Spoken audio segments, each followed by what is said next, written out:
Good morning, students. Today we will understand chapter second, The Sound of Music, second part in prose. I has taught part first. देखिए, मैंने आपको part first में बताया था कि ये जो चैप्टर है इसमें एक इविलिन नाम की लड़की होती है जो अपनी धीरे धीरे श्रवण शक्ति समाप्त कर चुकी होती है और उसका सपना होता है कि वो बहुत पॉपुलर म्यूजिशियन बने, लेकिन अपने निरंतर प्रयास के कारण वह अपने लक्ष्य को प्राप्त करने में सफल हो जाती है। आइए आगे देखते हैं 6th पैराग्राफ। देखिए, ये जो है ये बहुत ही इंटरेस्टिंग होता है कि जो इविलिन होती है वो बिना सुने आराम से अपना जो प्रेजेंटेशन है वो कर पाती है। उसको सुनाई नहीं पड़ता, लेकिन फिर भी वो बहुत अच्छे से अपनी प्रेजेंटेशन दे पाती है। अब 2 घंटे से जो इवलिन है और ऑथर है उनके बीच बातचीत चलती हैं और वो एक शब्द से भी नहीं चूकती। वह हंसी थी किस बात पर कि घनी दाढ़ी वाले लोगों से उसे दिक्कत होती है। जो इवलिन होती है उसको घनी दाढ़ी वाले लोगों से बहुत दिक्कत होती है। केवल होठों को ही नहीं देखा जाता, वह पूरा चेहरा और विशेष रूप से आंखें देखती थी। वह बिना किसी त्रुटि के, बिना किसी कमी के स्कॉटिश झुकाव में बोलती है। वह अब कहती है कि मेरी जो वाणी है, मेरी जो आवाज़ है वो बिल्कुल क्लियर है, क्योंकि वह 11 वर्ष की आयु तक सुन सकती थी। बाद में उसकी धीरे धीरे जो सुनने की शक्ति थी वो समाप्त हुई थी, लेकिन 11 वर्ष की आयु तक उसको क्लियर सुनाई पड़ता था। लेकिन इससे इस बात का पता चलता है कि उसने फ्रेंच लैंग्वेज किस तरह से सीखी, और सबसे जो सरप्राइज वाली बात यह है कि उसने जो जापानी लैंग्वेज है उसमें किस तरह से वो एक्सपर्ट हुई। 7 स्टैंजा। संगीत के संबंध में वो बताती है कि ये जो आपका 7 स्टैंजा है इसमें बताया गया है कि जो इवलिन है उसको संगीत के प्रति इतना प्रेम था, इतनी लगन थी कि जब वो संगीत सुनती थी तो उसके शरीर के जो भिन्न भिन्न भाग थे उसमें किस तरह से संगीत समाया हुआ था। तो संगीत के विषय में वो बताती है कि यह मेरे शरीर में के प्रत्येक अंग में लगातार प्रवाहित होता रहता था। जब भी वह संगीत सुनती थी उसका जो शरीर के अंग है उसमें किस तरह से जो संगीत था वो रोमांच पैदा करता था। उसकी त्वचा में, गालों की हड्डियों में और यहाँ तक कि बालों में भी जो संगीत था वो बहुत ही ज़्यादा रोमांच पैदा करता था। और जब वो अपना जाइलोफोन बजाती थी, जाइलोफोन की प्रैक्टिस करती थी, तो जो छड़ी है उसके सहारे जो ध्वनि तरंग निकलती थी वो उंगलियों के पोरों में सहज महसूस करने लगती थी। उंगलियों के पोरों, जो उंगलियां होती हैं उनका जो टॉप पार्ट होता है उसमें जो संगीत है उसको महसूस करती थी। और जो ढोल थे, ढोल पर झुकने पर वह जो उसकी ध्वनि निकलती थी वो अपने शरीर में बहते हुए महसूस करती थी। यहाँ पर कहने का तात्पर्य यह है कि जब ढोल बजते थे, जो ढोलों की ध्वनि निकलती थी, तो वो उसकी ध्वनि को अपने पूरे शरीर में बहते हुए महसूस करती थी। अब वो अपने जूते उतार देती थी जब वह लकड़ी के मंच पर जाती थी। ऐसा वो इसलिए करती थी ताकि जो कंपन हो, जो संगीत का कंपन हो, वो उसके नंगे पैर द्वारा उसकी टांगों में जा सके, टांगों तक ऊपर पहुंच सके। 8 पैराग्राफ।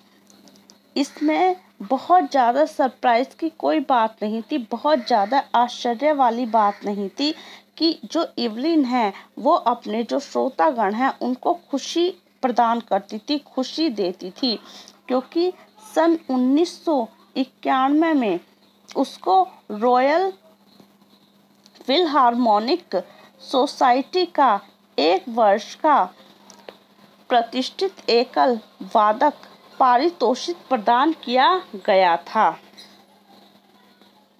जो मास्टर ढोल वादक हैं जेम्स ब्लेड, एक ढोल वादक थे जिनका नाम जेम्स ब्लेड था।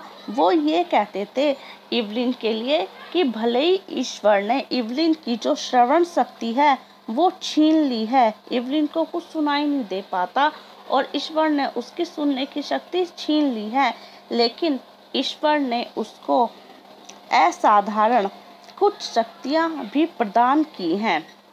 जो असाधारण हैं, मतलब कि एक तरह से कह सकते हैं कि कुछ अननेचुरल पावर भी उसको दी है।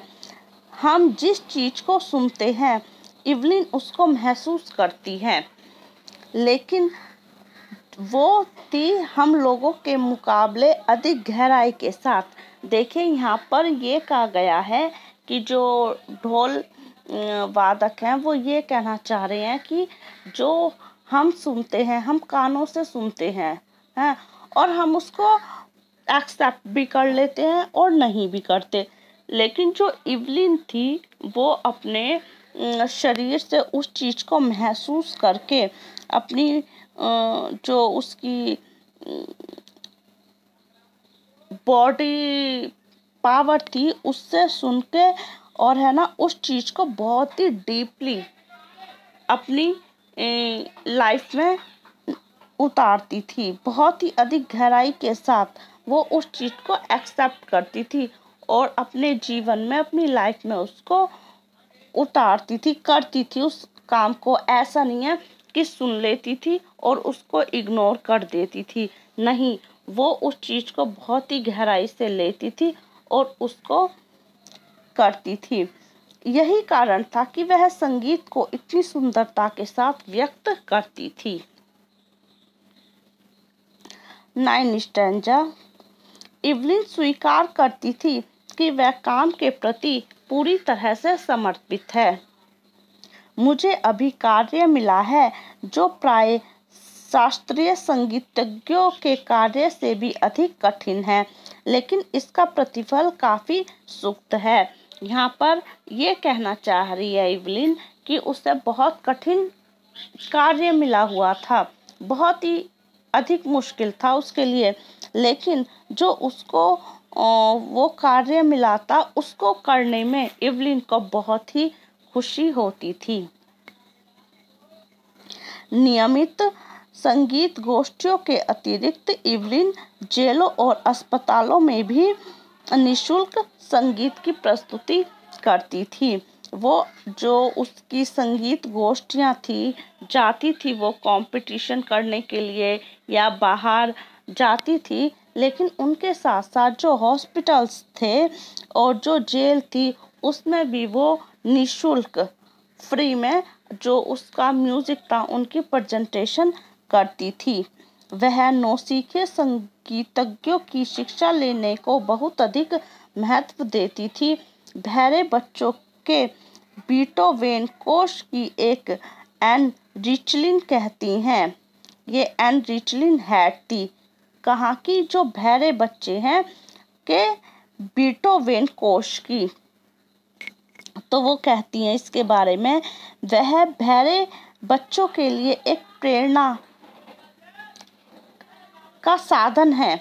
इवलिन, जो इवलिन बिना सुने भी इतना कुछ कर गई है, अपनी मेहनत से इतना आगे बढ़ गई है, तो वो उन सब बच्चों जो बहरे हैं जिनको सुनाई नहीं देता उनके लिए भी एक प्रेरणा का साधन है। वे देखते हैं कि ऐसा कोई स्थान नहीं है जहां वे नहीं जा सकते। यहाँ पर कहने का तात्पर्य यह है कि कोई ऐसा कार्य नहीं है कि जो वो बच्चे नहीं कर सकते। कौन जिनको सुनाई नहीं पड़ता। 10 स्टैंजा।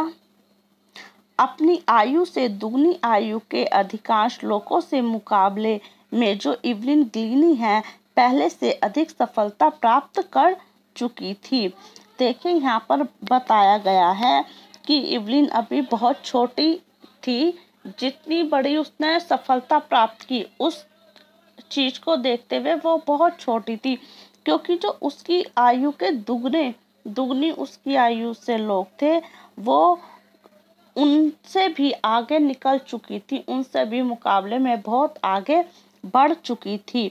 उसने लोक ढोल वादन को ऑर्केस्ट्रा के प्रमुखता दिलाई और यह प्रदर्शन करके दिखला दिया कि जो ढोल वादक हैं वो बहुत ही प्रभावशाली हैं। उसने ऐसे लोगों को प्रेरित किया जो हैंडीकैप थे, क्योंकि वो खुद इस कंडीशन में थी तो वो उनको एक्साइटेड करती थी कि हाँ, आप ये मत सोचिए कि आप में किसी तरह की कोई कमी है, आप हमेशा आगे बढ़ने की कोशिश करते रहें। ऐसे लोग उसकी ओर देखते थे और कहते थे कि यदि इवलिन वह कार्य कर सकती है तो मैं भी कर सकता हूँ। और इसमें जरा भी संदेह नहीं है कि उसने लाखों लोगों को बहुत अधिक प्रसन्नता दिलाई। देखिए इस स्टैंजे का सार यह है कि है ना, यदि इवलिन को जैसे सुनाई नहीं पड़ता था, वो हैंडीकैप थी, तो कभी कभी होता है कि किसी व्यक्ति में कोई भी शारीरिक विकार आ जाता है जिससे कि उस व्यक्ति का मनोबल गिर जाता है। लेकिन जो इवलिन थी वो हमेशा इस तरह की प्रेरणा देती थी, वो खुद ही अपने आप में एक प्रेरणा बन चुकी थी लोगों के लिए कि जिस तरह से मुझ में सुनने की क्षमता नहीं है, मुझे किसी भी तरह से कुछ सुनाई नहीं पड़ता और मैं अपने निरंतर प्रयास से, कठिन मेहनत से आगे बढ़ सकती हूँ, तो आप क्यों नहीं बढ़ सकते। आप अपने को ये मत समझिए कि हाँ हम में कमी है, किसी भी इंसान में कोई कमी नहीं होती। कमी होती है तो सिर्फ इंसान के आत्मनिर्भर में, आत्मविश्वास में। यदि इंसान में आत्मविश्वास होगा तो वो अवश्य ही आत्मनिर्भर भी बनेगा। तो your second chapter finished. Thank you so much.